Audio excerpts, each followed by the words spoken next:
Hi guys, welcome back to our channel. Guys, మన channel cricket సంబంధించిన ప్రతి చిన్న అప్డేట్ మన ఛానల్ రెగ్యులర్ వస్తుంటాయి. ఇంకా మన ఛానల్ సబ్స్క్రైబ్ చేసుకోకపోతే గైస్ వీడియోని సబ్స్క్రైబ్ చేసుకోండి అండ్ పక్కన బెల్ ని యాక్టివేట్ చేసుకోండి. అండ్ అదే విధంగా ఇంకా మన వీడియో లైక్ చెప్తే గైస్ వీడియో లైక్ చేసి మన వీడియోలోకి తింటలేదు. గైస్ తప్పకుండా లైక్ చేయండి. లైక్ చేస్తే మన వీడియో మార్కెట్ కి ఫాస్ట్ రీచ్ అవుతుంది. ఇక India versus Afghanistan second ODI మొత్తం 3 వన్డేలో భాగంగా ఈ సెకండ్ మ్యాచ్ వచ్చేసి లక్నోలో జరగబోతుంది.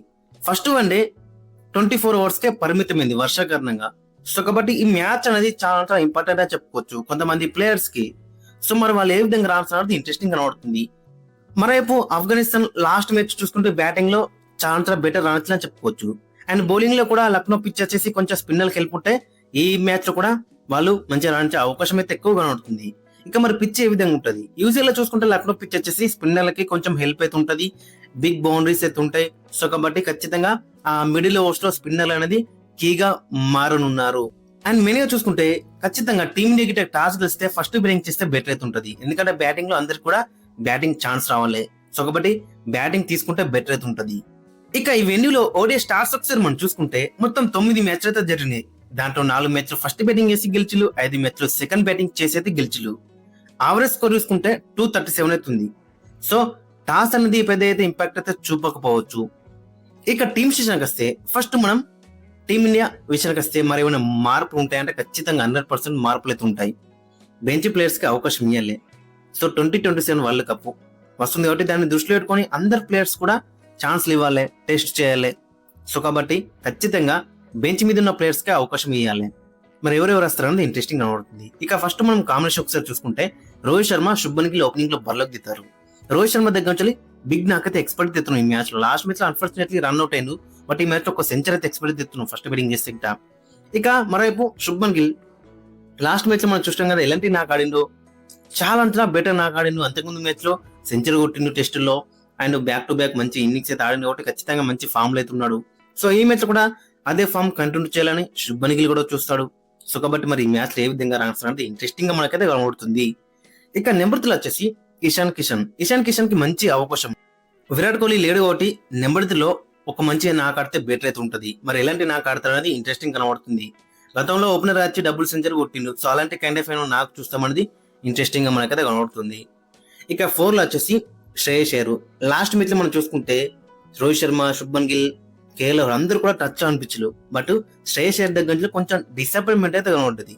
15 బాల్లో 12 అయితే కొట్టిండు.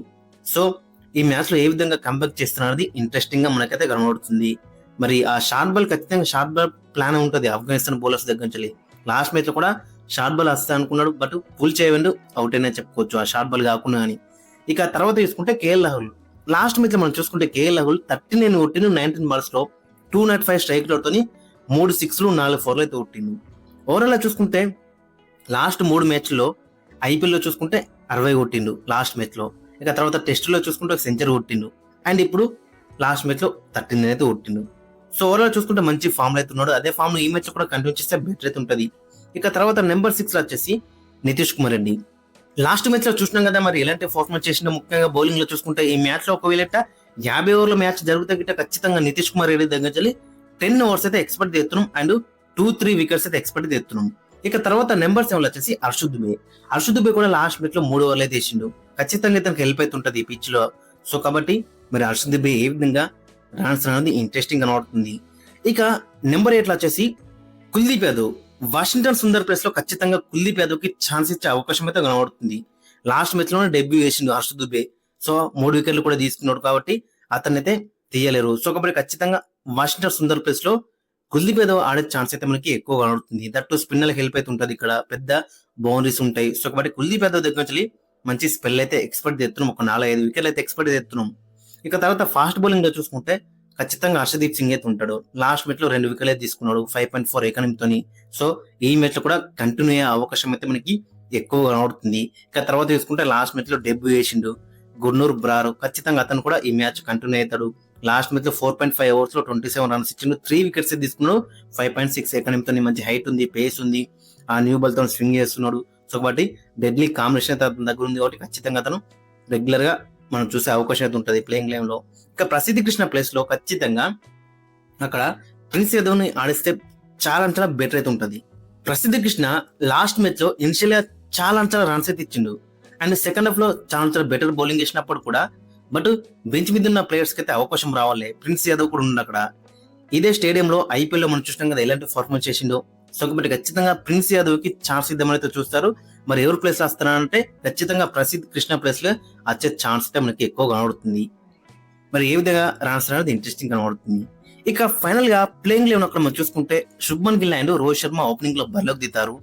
నెంబర్ 3 లో వచ్చేసి ఇషాన్ కిషన్, నెంబర్ 4 లో వచ్చేసి శ్రేయస్ అయ్యర్, నెంబర్ 5 లో వచ్చేసి కేఎల్ రాహుల్, నెంబర్ 6 లో వచ్చేసి నితీష్ కుమార్ రెడ్డి, నెంబర్ 7 లో వచ్చేసి హర్ష దుబే, నెంబర్ 8 లో వచ్చేసి కుల్దీప్ యాదవ్, నెంబర్ 9 లో వచ్చేసి హర్షదీప్ సింగ్, నెంబర్ 10 లో వచ్చేసి గుర్నూర్ బ్రార్, నెంబర్ 11 లో వచ్చేసి ప్రిన్స్ యాదవ్. ఓవరాల్ కాంబినేషన్ చూసుకుంటే చాలా బెటర్ గా కనబడుతుంది. ఇక మరోవైపు ఆఫ్ఘనిస్తాన్ విషయానికి వస్తే ఆఫ్ఘనిస్తాన్ లాస్ట్ మ్యాచ్ లో చూసుకుంటే బ్యాటింగ్ లో గుర్బజ్ చాలా బెటర్ రాణించిండు. మిగతా వారు కూడా కంట్రిబ్యూట్ చేయాలని అయితే చూస్తారు. ఈ మ్యాచ్ లో లాస్ట్ మ్యాచ్ లో గుర్బజ్ ఒక్కడే చాలా మంచి ఇన్నింగ్స్ అయితే ఆడిండు. సో ఈ మ్యాచ్ లో ఇబ్రహీం జాద్రాన్ గానీ, రహమద్ షా, అస్మతుల్లా షాహిదీ, అజ్మతుల్ ఉమర్ జై వీళ్ళ దగ్గర నుంచి కూడా మంచి నాకు రావాలని అయితే వాళ్ళు చూస్తారు. బౌలింగ్ లో చాలా మంచి బౌలర్స్ అయితే ఉన్నారు. అక్కడ రషీద్ ఖాన్ ఉన్నాడు. అండ్ అదేవిధంగా మెయిన్ గా చూసుకుంటే మహమ్మద్ నబీ వీళ్ళందరూ కూడా ఉన్నారు. కాబట్టి మరి బౌలింగ్ ఏ విధంగా రాస్తారు అది ఇంట్రెస్టింగ్ గా కనబడుతుంది. ఇక ఫైనల్ గా వీళ్ళ యొక్క ప్లేయింగ్ లైన్ అక్కడ మనం చూసుకుంటే రెహమాన్ గుర్బాజ్ అండ్ ఇబ్రహీం జాద్రాన్ ఓపెనింగ్ లో బరిలోకి దిగుతారు. 3 లో సిద్దికుల్లా అటల్, 4 లో వచ్చేసి అస్మతుల్లా సాహిదీ, 5 లో రెహమద్ షా, 6 లో అజ్మతుల్లా ఉమర్ జై, 7 లో మహమ్మద్ నబీ, 8 లో రషీద్ ఖాన్, 9 లో మొహమ్మద్ సలీం, 10 లో గజన్ఫర్, 11 లో జియర్ రెహమాన్. ఓవరాల్ చూసుకుంటే మరి వీళ్ళు ఏ విధంగా రాస్తారు అనేది ఇంట్రెస్టింగ్ గా మనకైతే కనబడుతుంది. ఇక మరోవైపు ఖచ్చితంగా టీమిండియా దగ్గర నుంచి చూసుకుంటే ఖచ్చితంగా మ్యాచ్ గెలిచే అవకాశం ఎక్కువ ఉంది. బట్ మెయిన్ గా చూసుకుంటే బెంచ్ ప్లేయర్స్ కి అయితే అవకాశం ఇవ్వాలి. ప్రిన్స్ యాదవ్ కి అవకాశం ఇవ్వాలి, కుల్దీప్ యాదవ్ కి అవకాశం ఇవ్వాలి. సో ఇద్దరు ఈ మ్యాచ్ ఆడే ఛాన్స్ అయితే మనకి ఎక్కువ కనబడుతుంది. లాస్ట్ మ్యాచ్ లో డెబ్యూ చేసిన గుర్నూర్ బ్రారు మరి ఈ మ్యాచ్ లో ఏ విధంగా తన పర్ఫార్మెన్స్ ని కంటిన్యూ చేస్తారన్నది ఇంట్రెస్టింగ్ కనబడుతుంది. అండ్ అదేవిధంగా హర్ష దుబే కూడా లాస్ట్ మ్యాచ్ లో 3 వికెట్లు తీసుకున్నాడు. కాబట్టి అతని దగ్గర కూడా మంచి స్పెల్ అయితే ఎక్స్పెక్ట్ చేస్తున్నాం.